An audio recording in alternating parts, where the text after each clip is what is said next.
Bonjour et bienvenue dans cette deuxième vidéo qui a un peu fait la va-vite, mais c'est parce que les nouvelles de FFG et à propos de Armada Clone Wars sont sorties il n'y a pas si longtemps que ça et j'ai un peu traîné pour faire la vidéo, je dois avouer, mais bon, je viens de rentrer de vacances, je dois avouer que j'ai un peu du mal à me remettre dans mon rythme normal et c'est quand même triste de rentrer de vacances finalement. Mais enfin, bref. Donc, ceux qui connaissent pas Armada peuvent rester sur cette vidéo parce que je vais tout d'abord parler des vaisseaux qui seront dans le jeu, de ce qu'on sait, pas du point de vue technique. Et, la deuxième partie de la vidéo sera, bien sûr, du point de vue technique. Du coup, si vous connaissez pas Armada, vous pouvez quand même regarder parce que vous pourrez peut-être apprendre sur des mécaniques du jeu, etc. Mais si vous le connaissez pas, regardez la première vidéo, la première moitié, parce qu'elle est intéressante. Mais, je tiens aussi à dire immédiatement, joueurs d'Armada qui sont là, laissez un commentaire. Vous pouvez dire ce que vous voulez, mais laissez un commentaire s'il vous plaît, parce que j'aimerais bien parler avec vous. On va dire ça comme ça. Donc, merci déjà d'avance, et je vais dire maintenant, générique.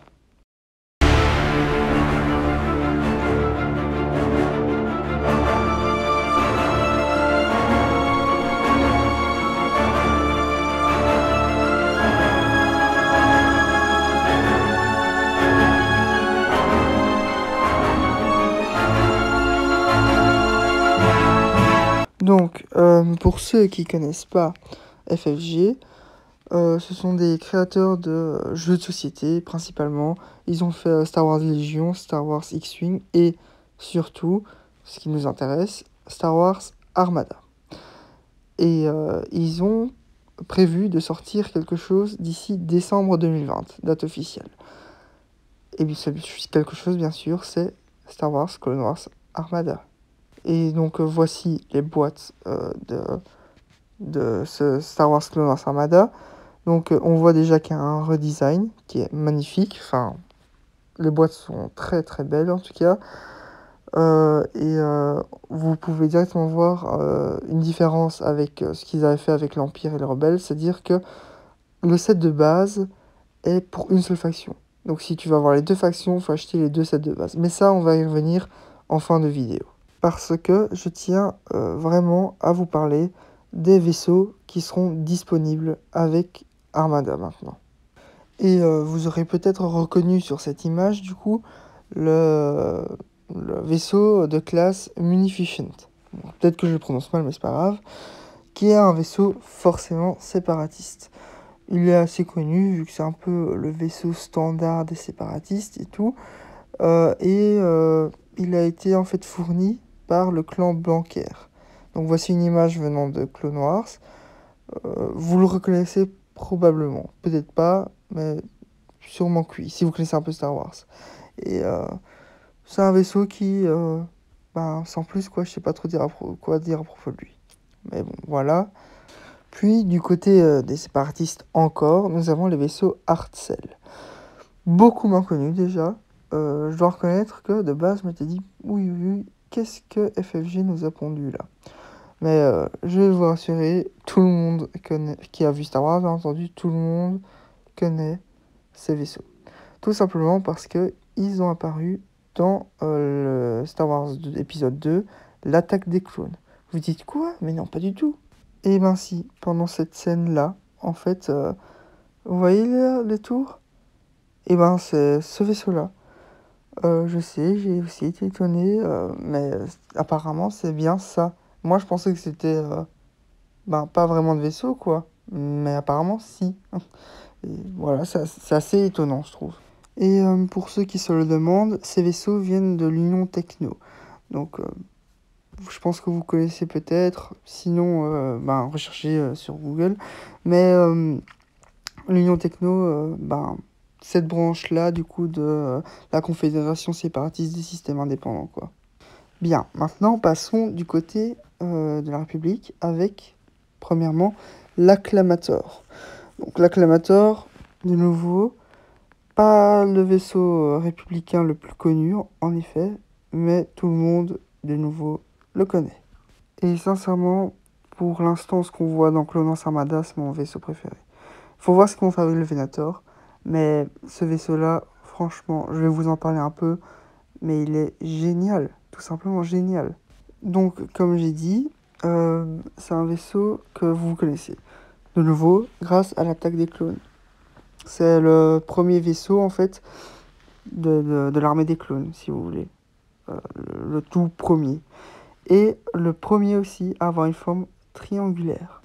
Et ensuite, c'est les mêmes qui ont débarqué sur Geonosis pour attaquer l'alliance séparatiste qui commençait à se former. Donc c'est bien eux, ces vaisseaux-là, quoi.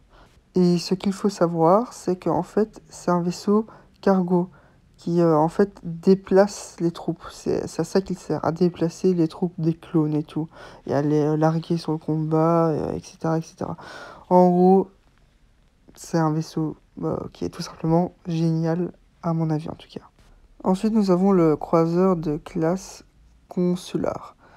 Il servait en fait à déplacer les personnes importantes à travers la galaxie, genre des Jedi, des personnes importantes de la République, quoi. Et de nouveau, c'est un vaisseau que tout le monde connaît. Et j'ai été étonné, premièrement, de le voir comme un des premiers vaisseaux à sortir. Autant que le Heartcell, quoi. Mais ça, je vais revenir un peu plus loin. Parce que tout d'abord, je vais vous dire de où on connaît. C'est tout simplement de l'épisode 1, la menace fantôme. C'est dans ce vaisseau-là que Qui-Gon et Obi-Wan voyagent pour venir parler à la... allez, comment il s'appelle encore? La Fédération du Commerce, excusez-moi, à propos du blocus sur Naboo. Donc voilà, là je vous ai parlé de tous les vaisseaux. Et je tiens maintenant à commencer la partie plus technique. Notons d'abord que je n'ai pas parlé des escadrons, et c'est voulu, parce que je pense que vous vous dites de quels escadrons vont arriver dans Star Wars Clone Wars, Armada, mais je vais pas vous en parler. Bref, je pense en fait que ce que FFG va faire, c'est sortir tout d'abord les vaisseaux qui sont apparus dès le début du conflit. Donc l'Acclamator, par exemple, Geonosis, le Heartcell, Geonosis. Les deux autres, on sait qu'ils existaient avant, donc tout simplement brillant. Ça donne envie de acheter de plus en plus, comme un peu développer son armée comme l'ont fait les armées séparatistes et républicaines. C'est génial, ça donne envie d'acheter et ça donne envie de jouer surtout. Donc bref, passons maintenant à la partie plus technique de Armada. Voilà ce qu'on a vu dans la vidéo de présentation de Armada. Et ça nous a donné plein d'infos intéressantes. On voit notamment que c'est un vaisseau qui coûte super cher pour ce que c'est. En fait, je trouve que c'est un peu le remplaçant de la corvette CR90 de l'Empire. Et c'est un vaisseau rapide et fragile et maniable. Et c'est un bon vaisseau, hein, mais ça vaut pas autant de points, à mon avis. De nouveau, dites votre avis dans les commentaires si vous le voulez. Et cependant, c'est assez bien quand même. Enfin, ça a des atouts comme des désavantages, mais c'est un vaisseau raisonnable. Mais c'est pas celui qui m'a donné vraiment envie de jouer à Armada Clone Wars. C'est bien entendu, comme je l'ai déjà dit, l'Acclamator qui m'a donné envie de jouer. Il est beau, il est élégant, à mon avis, et il est magnifique, quoi. Et nous avons plein d'infos grâce à cette capture d'écran que j'ai faite de la bande-annonce des FFG. Alors, une coque de 7 pour un bouclier de 10 et 3 dés rouges à l'avant avec 2 dés noirs, 66 points. C'est rien, c'est que dalle. T'as envie dans la lignée 5 d'attaquer avec ça parce que, bon, c'est pas maniable, certes, mais c'est super rentable, on va dire. Enfin, c'est pas cher pour ce que c'est, quand on est d'accord, non? Bref, je pense vraiment que ce vaisseau peut faire super mal. Mais en anti-escadron, en plus, il a des bons dés. Et je sais pas. Moi, je pense que dès que ce serait possible, j'en achèterais plusieurs, quoi. Si j'ai l'argent, bien sûr. Pour les Heartcell, par contre, on n'a pas vu de carte. Mais ça ne va pas empêcher de voir un bon paquet d'informations. Certes, je ne sais pas combien il va coûter, mais en points bien sûr, hein. Désolé, j'ai pas été précis, en points. Mais il y a des infos sur le socle du vaisseau. Regardez bien. Et est-ce que vous les avez vus? Moi oui en tout cas. Déjà, il aura une coque de 5, ce qui est pas mal. C'est un de plus que le vaisseau consular là, de la République. Donc c'est pas mal. Cependant, 3 boucliers devant, un de chaque côté et 2 derrière. C'est pas ouf. C'est raisonnable, mais c'est pas ouf. Par contre, 2 des rouges et un des bleus devant, un des bleus sur chaque côté et rien derrière. C'est faible, je trouve. Mais c'est déjà ça, j'ai envie de dire. Mais c'est très faible quand même. Donc j'ai plus l'impression que ce sera un vaisseau qui attirera les feux pour permettre aux autres vaisseaux d'avancer. Et peut-être qu'il devra jouer escadron aussi. Ça, c'est à voir. Mais faut voir la carte pour ça, pour déterminer le rôle. Mais on a quand même pas mal d'infos grâce au socle. Et ce qui me fait dire que c'est escadron sont aussi les dés qu'on voit pour contrer les escadrons justement. Donc je pense que vraiment il aura un but anti-escadron et pro-escadron quoi. Passons maintenant au vaisseau suivant. Là j'ai eu plus de mal à lire. Je pense coque de 6. Pas du tout fur. C'est très très flou. Puis bouclier de 4 à l'avant. Bouclier de 3 sur les côtés et bouclier de 2 à l'arrière. 2 dés rouges à l'avant et 2 dés bleus. 3 dés rouges sur les côtés. Et 2 dés rouges à l'arrière, je pense. Un dé rouge et un dé bleu anti-escadron.